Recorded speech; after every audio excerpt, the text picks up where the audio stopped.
Audio Jungle.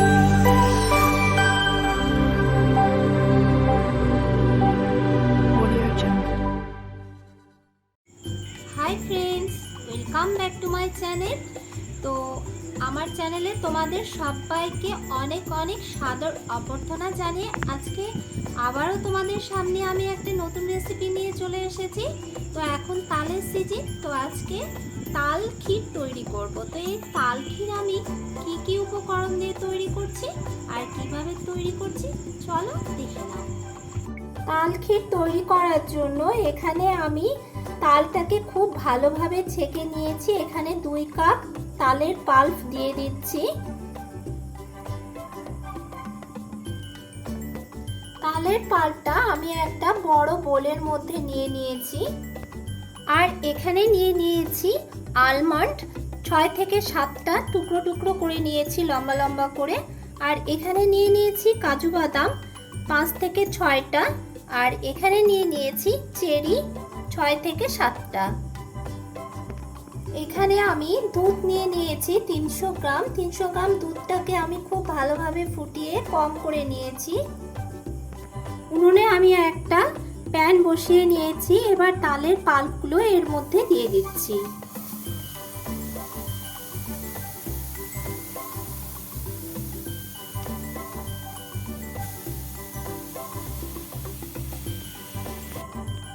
তালের আমার সম্পূর্ণ পাল্পটা দেওয়া হয়ে গেছে।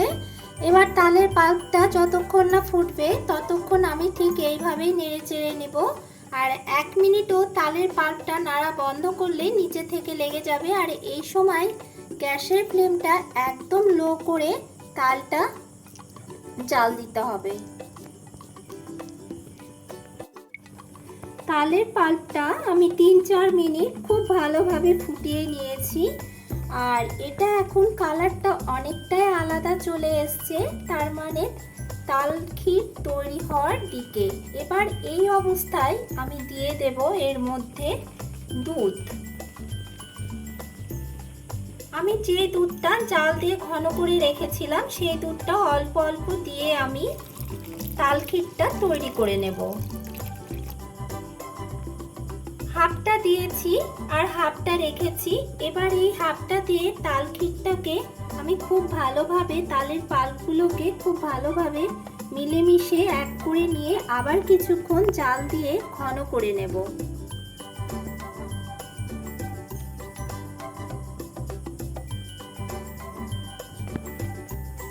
দুধটা দেওয়ার পরে এইভাবে অনবরত নাড়তে থাকতে হবে, না হলে নিচে থেকে কিন্তু ধরে যাওয়ার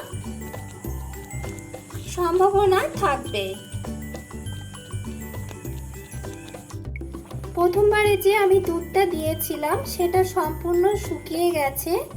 ওই দুধটার হাফ দুধ ছিল, সেটাও এবার আমি দিয়ে দিচ্ছি।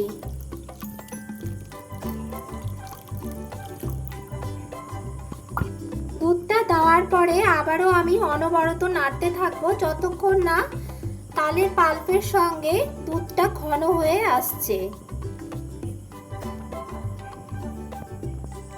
এবারে আমি এর মধ্যে দিয়ে দিচ্ছি 2 চামচ গুঁড়ো দুধ।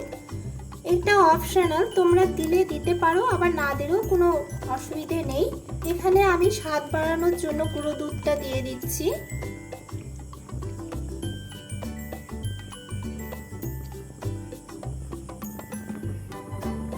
গুঁড়ো দুধটা আমি তালের পাল্পের সঙ্গে খুব ভালোভাবে মিশিয়ে নিয়েছি।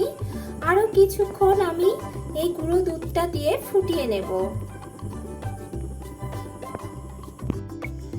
এবারে আমি এর মধ্যে ফ্লেভার তৈরি হওয়ার জন্য দিয়ে দিচ্ছি 2টো তেজপাতা আর একটা এলাচ। এই দুটো উপকরণ দেওয়ার পরে খুব ভালোভাবে আবারও মিক্সড করে নিচ্ছি আর কিছুক্ষণ ফুটিয়ে নেব, যাতে তেজপাতা আর এলাচের ফ্লেভারটা যাতে তাল ক্ষীরের মধ্যে চলে আসে।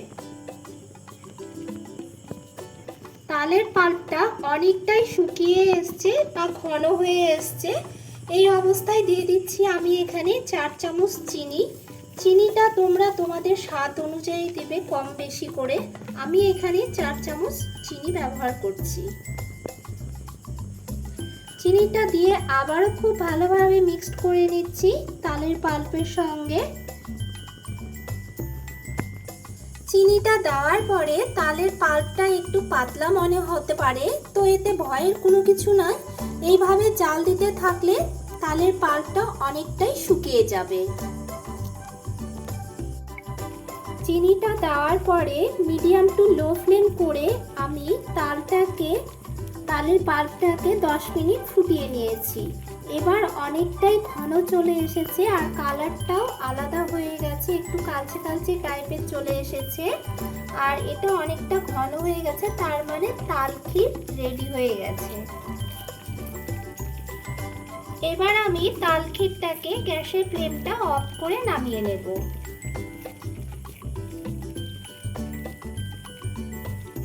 ফ্রেন্ডস, সবশেষে আমার তাল ক্ষীর রেডি হয়ে গেল।